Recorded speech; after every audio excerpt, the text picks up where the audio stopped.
How's it going, guys? Ethan here, and welcome back to the channel. On today's video, I want to talk about instinctive shooting for bow hunters and why I believe that a form of actual instinctive shooting is the best way to bow hunt for big game, for any game. And the way that it was described best to me that makes sense is by a name that I'm sure many of you know, and if you don't, you need to, and that's Paul Schafer. Probably one of the most legendary, or in my mind, maybe the best bow hunter to ever live. His accomplishments, his inherent shooting skill, his athletic ability, he was the total package of a bow hunter. And he truly lived it. And he also lived it by not being an arrogant guy. He didn't boast about his accomplishments. The only way a lot of people know about anything he did is because of friends telling the stories for him. And the way that he described instinctive shooting in a interview that Barry Wenzel did with him back in 1985, and Barry published that interview in a summer 1985 issue of Bowhunter magazine. The way that he described instinctive shooting and the way that he understood it and implemented it makes a lot of sense to me. And I shoot really well that way. And I think I would shoot way better at game. Matter of fact, I know I shoot better at game that way.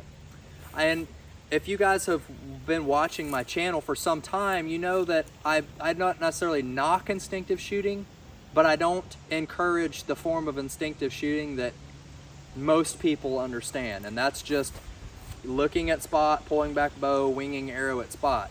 I believe that's been adopted over the years, but I think it's because of a poor translation of how to shoot instinctive from people, that it just kind of turned into the whole I see thing, I hit thing. Because Howard Hill, one of the greatest shots of all time and also one of the greatest bow hunters of all time, he didn't shoot that way. That wasn't his version of instinctive shooting. His shooting had very much to do with more aspects of the shot than just seeing spot, pulling back bow, and shooting. And you notice a lot of these guys that shot instinctive, unlike a lot of us today, those guys did not have target panic. They didn't deal with that because their shot was based off of something else. And to the new shooter, I still say that instinctive is not the way to go, and I will always say that instinctive is not the way to go. And that's because of what I'm getting ready to explain to you, hopefully in a much shorter version, as I've already filmed this video once and it was way too long. But the new shooter needs to learn the flight of their arrow. The flight of your arrow, and this is what Paul Schafer stressed, and knowing that your equipment and the flight of your arrow is everything.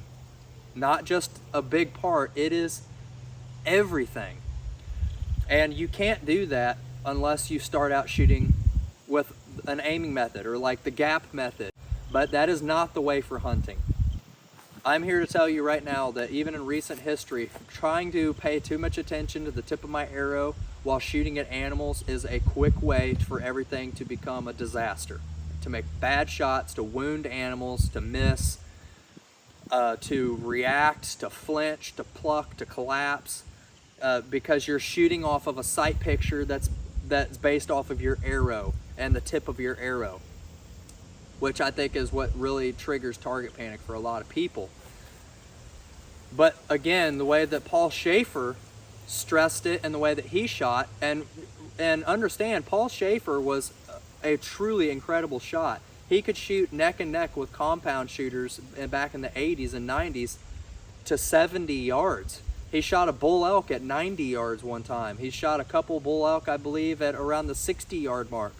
Barry Wenzel recounts a time when they were deer hunting together, and after Paul had shot a deer and Barry came out to help him retrieve it, Barry paced off the distance from his tree stand to where Paul's arrow was sticking out of the ground. It was 80 yards that he shot at a white-tailed deer. He was an incredible shot, and he did so shooting a 90, 100 pound or 100 pound recurve. The guy was a very muscular, very athletic guy, and he shot very heavy bows. And he shot them very, very well. So, and everything for him had to do with knowing your equipment and knowing the flight of your arrow. And if you do that through the gap system, then you have a good starting point. You know what the flight of your arrow looks like. You start to develop a sight picture type of shooting. And there's a lot of coaches that'll tell you that's not the way to go. And I don't know, maybe it is, maybe it isn't. But I know for bow hunting, sight picture plays a pretty big role in that. So the way that he described it and the way that I implement it is nothing else matters in this world in that moment except the rib cage of the animal. And you never stop paying attention to the rib cage of the animal. He even went so far as to say that's why he shot 4-fletch arrows, is so that he could knock an arrow without taking his eyes off of the rib cage. Or knock his arrow without taking his eyes off the rib cage of the animal. So beyond that, whenever it came to instinctive shooting, it was all about the path of the arrow, the flight of your arrow. And he even said, envision the flight of your arrow on every shot, was his key to success. So if you've learned the flight of your arrow, what I mean by that is you're not paying attention so much to the tip of your arrow, is you're drawing back and you just know. Imagine grid marks through the sky. Imagine actively playing in your head at, 5x speed what the flight of your arrow is going to look like to that spot. And if you know the flight of your arrow, you'll kind of have a good idea. Not paying attention to the tip of your arrow, but just looking at the spot. Based off my sight picture and everything, I know if I release the arrow right here, I'm going to shoot low. I know if I miss the arrow right here, I'm going to shoot too high. But this sight picture, I'm focused on the spot. And as I play the flight of my arrow in my mind, if I was to take in my imagination, if I'm to release this arrow right now, my mind's eye tracks that arrow going right to its spot. Time to shoot.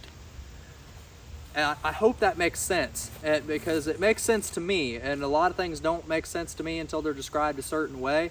And that is what has finally made proper instinctive shooting make sense, is that it's not about just pulling back bow, shooting at spot. It's about the multiple things that your brain is already taking care of. Your brain knows what the sight picture is supposed to look like. It just does.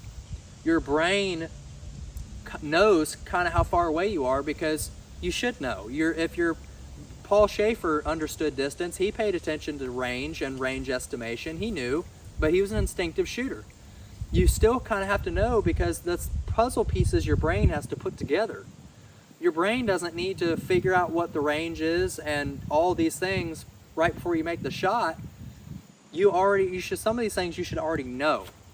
And the way that he described it is, just as I said, envisioning the flight of your arrow.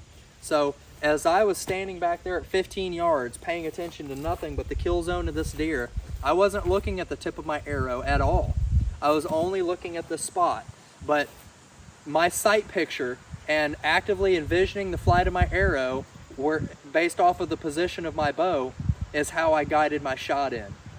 This is too low, this is too high, this is too left, this is too right.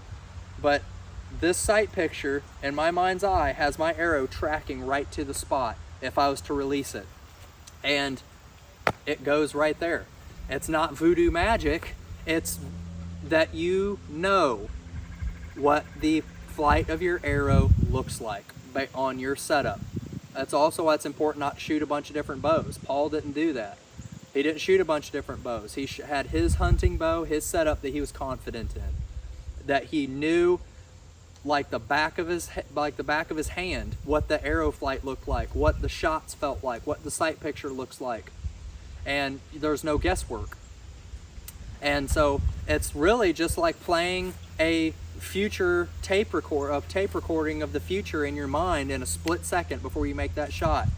If I release the arrow right now based off my sight picture, and envisioning what the path of my arrow looks like, I know it's going to hit the spot. So focusing on not just the arrow and not just, you know, the sight picture, it's kind of all of it, but your brain is taking care of it. Just focus on the spot and play in your head like a recorder what your arrow would look like tracking to the spot if you were to release it in that moment, and base your shot off of that. Never taking your eyes off of the spot for anything. I hope this made sense to you guys, and it definitely worked for Paul. It's working for me. All the animals that I've shot is basically what that's come down to. My best shots I've ever made has been just paying attention to spot and my sight picture looking right and knowing the flight of my arrow and what it's going to do and making the shot, and it works. So thanks for watching this video, guys. Please be sure to like and subscribe if you want to, and leave a comment down below that lets YouTube know you liked the video. Until next time, guys, get outside, shoot straight, and keep those broadheads sharp.